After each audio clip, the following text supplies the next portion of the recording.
Welcome. With this video, I'm sharing a presentation that I gave for Bloomberg Law on March 18, 2020. My presentation was part of a webinar called Tackling Labor and Employment Challenges Due to Coronavirus. This segment is about the impact of the coronavirus on gig workers, or independent workers, and on the gig economy labor model.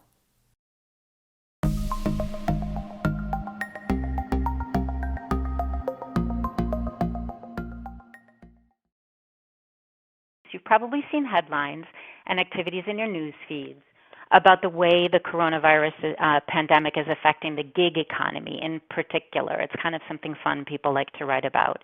We decided to take a few minutes right now to pull that information together for you and try to share some insights about it, because gig work now makes up a real significant portion of the services that workers are providing throughout our economy in the United States and throughout the world. So we know the gig economy business model has disrupted conventional labor employment. And if we understand the impact of the coronavirus on the gig economy, we're going to better understand the impact of it on labor and employment as a whole, because there's such a large percentage of workers that are working in the gig economy. A little background to get beyond the sound bites about what the gig economy is.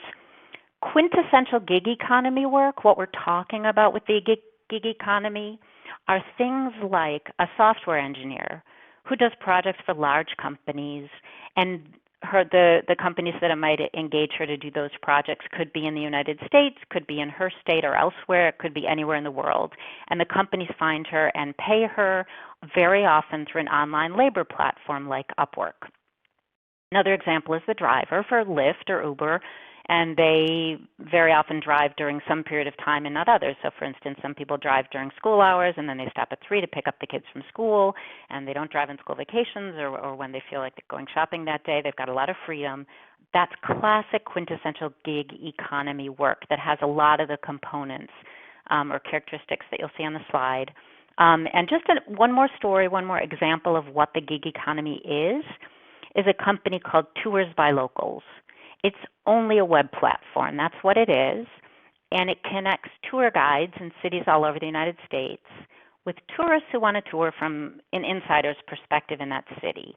Again, that's quintessential gig economy labor, because the people who want the services and the people who are providing them are connected through a web platform. And those workers are what a lot of people are referring to as gig workers. Key legal concepts in the gig economy, just again as sort of foundation for this conversation, are worker classification, which I'm guessing most of you on the call are familiar with. The whole notion that if there is a worker who's providing services to your company, you classify them as either a W-2 employee or as an independent contractor. That's front and center in the gig economy conversation. And then what flows from that is that if gig workers are independent contractors, which they very often are, then the relationship isn't governed by all the employment laws. The relationship is governed instead by contract laws. So that's the grounding of what we're talking about here. So big question, are gig workers and employees faring differently in the face of the coronavirus? And in predictable ways, yes, of course. There's so many laws, the list is long, to protect employees that gig workers are not going to benefit from. And similarly, if gig workers are independent contractors and the relationship is governed by contract law, then how they're faring in the face of coronavirus is determined by what's in those contracts. Did those contracts have any protections for a force majeure or a public health emergency or something whereby either the gig worker gets partial payment or the independent contractor receives payment for 30 days, guaranteed once the company has given notice that they're going to cancel the contract, et cetera, et cetera. But what we also know is that some gig workers actually might fare better in the face of upheaval like this, because the worker mindset in the gig economy tends to be more entrepreneurial. And so it's possible that unlike the employees who are used to a structure where they're relying on the employer for help and adjustments when there's something unexpected and disruptive, the gig worker might be more nimble to respond to these kind of emergencies. But there are certainly no protections in place in the law for gig workers in the face of the pandemic. But it's not a simple story at all, because many employees don't have paid or unpaid leave. That isn't something that's mandated by law in most situations, and so many don't have health insurance. They don't have job security, particularly lower skilled workers. They're more fungible than the sort of more sought after white collar, highly skilled, highly paid workers that companies might have an incentive to hold on to and give more leeway and more paid leave during this time. Fundamentally, all employees, for the most part in our society, are employees at will, so they can be terminated at any time for any reason, so long as the reason is legal.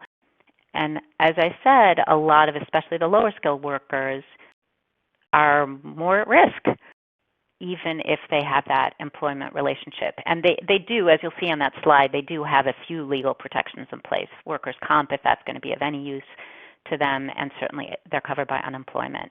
But the very fact of them being employees and being and working in the traditional conventional employment relationship, it's not necessarily the most meaningful distinction right now about how they're going to be treated and how they're going to come out the other end. As a society, we've been moving toward accommodating the gig work economy outside of that binary traditional employee versus independent contractor structure for a while, for the last few years since we first actually invented and started using the word gig economy. Gig workers are actually protected by some of the employment laws right now. It's new, it's just evolving, but a small number of legislatures across the country have started to include independent contractors in employment protections. And the best example, I think, comes out of Massachusetts. They passed recently a paid family and medical leave system, and there's a special provision in there designed specifically for the classic quintessential gig economy company. It says that it requires paid family and medical leave for employees, but if you've got a company that's relying on independent contractors for more than 50% of its workforce, that company's got to give paid family and medical leave to its independent contractors. So it's blurring the lines, starting to incorporate gig workers and independent contractors into the employment protections that have traditionally only been available to employees. And then I'll also just mention what surprises a lot of people. There are some gig workers and gig companies that have always been using the employment classification.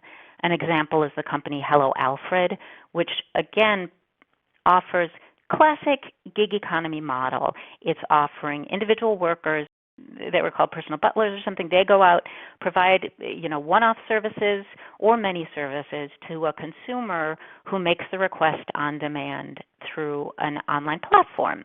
Hello Alfred has always hired those workers as employees.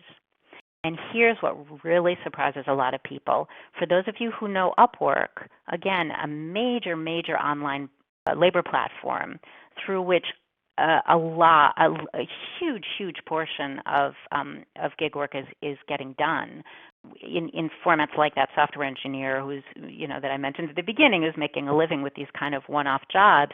They're hired through Upwork, or they find their gigs through Upwork. Upwork has an option to hire the workers as employees.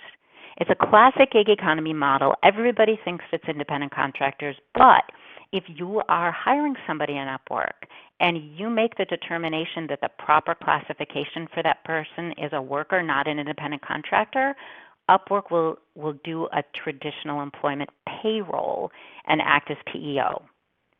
So we've already for a while been moving in a direction where the lines are blurred and independent contractors and employees aren't necessarily in such a separate status. Then you look at the coronavirus pandemic. And then you find out that the law that we talked about before, the Federal Families First Coronavirus Response Act, which again, we still don't know exactly what's going to happen with it, but the first draft covered self-employed people. It did have protections in place for self-employed people to get a tax credit if they had to take time off from work for reasons related to COVID-19. That's the federal government joining in a bunch of state governments and businesses to say we are actually going to have some accountability for our gig workers. And that's astounding from my perspective. Nobody would have expected that some years ago. Ultimately, the decisions that companies are making right now, today, March 2020, about gig workers in the face of the coronavirus tell us a lot about where the gig economy is fitting in.